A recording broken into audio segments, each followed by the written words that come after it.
And I think the order is somewhat relevant for most people, so I'll keep it in that order. The third teaching is that of empowerment. Now, some people just start with empowerment, and that can work. It wasn't my path because I was seeking for enlightenment. I was seeking for absolute answers. Some people just want to feel better, which is great. In a sense, that's what I wanted too. But I had more curiosity. I wanted the knowledge. I wanted the awareness. I wanted the understanding. I wanted to penetrate those secrets. I didn't just want to feel good. Yay, this teaching of this dude works. I'll just continue to work with that teaching. No, I wanted to penetrate all these secrets, these layers, so that I can place every single little thing in its proper place and feel like I'm being thorough. Now, why did I want that? I wanted that because I came here to be teacher. Very simple. So I had this innate drive to penetrate these secrets so that I can share them with other people. So you don't have to necessarily do the same. You don't have to be a yogi about it. In fact, for most people, it's not that healthy or relevant. I see a lot of people trying to sort of do what I did, trying to be the yogi, trying to be the I don't know how to say it, student, scholar of all of this mysticism.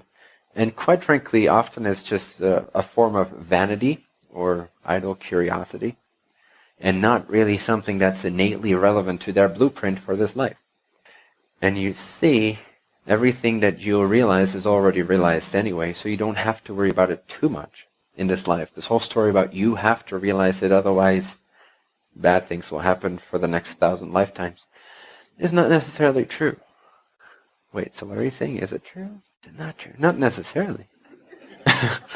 It can be, but not necessarily. I don't want to take away all the mystery, except for myself.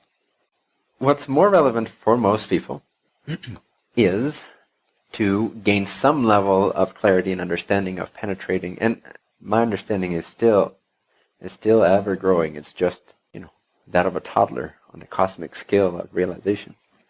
But for a human being, it's pretty good. So, it's not that relevant for everyone to know all these details specifically. So don't bother yourself with them too much, because if it doesn't feel natural, if it doesn't feel relevant for you to have that yogic style about it, it might simply not be relevant for you, and you might be working against your own stream. Your stream might simply want to express something in this life. Maybe it wants to write a few books and meet all these people and enlighten their world simply by being a bright spark of creation. So honor your natural blueprint, honor what feels like it's part of your resonance. There's a lot of people that are convinced by spiritual teachings and teachers that they have to study a particular path because that's the way to enlightenment, that's the truth.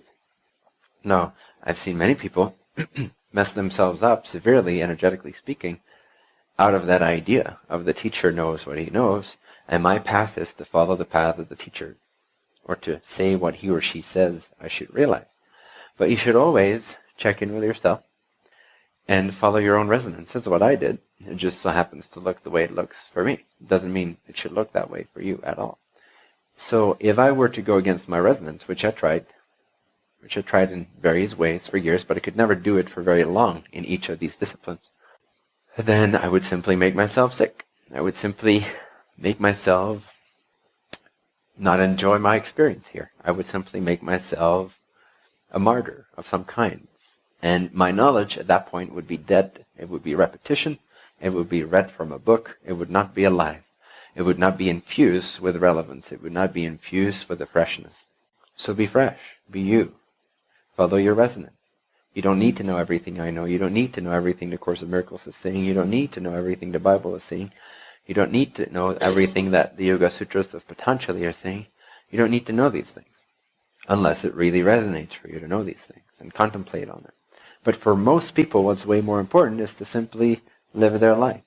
It's to simply enjoy their life. No, not necessarily in total ignorance and non-investigation, but to not make too big of a deal out of that wholesale realization thing, but to simply take it naturally. Take it moment by moment as resonance, as intuition draws you in.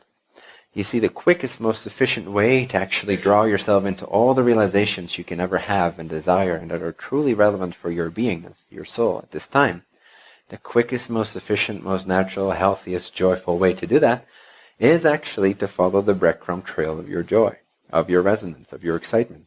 Because you see, It is your higher self, which already knows all these things that you're catching up with and then claiming as your own realizations. Oh, look what I realized. Now I'm enlightened. It's like, yeah, get over yourself, because it's already here. It's not a big deal. It's really not a big deal. All the self-realization stuff is easier than you think. In fact, the easier you allow it to be, the easier you'll experience it to be, and the quicker you'll actually get to a sense of conviction.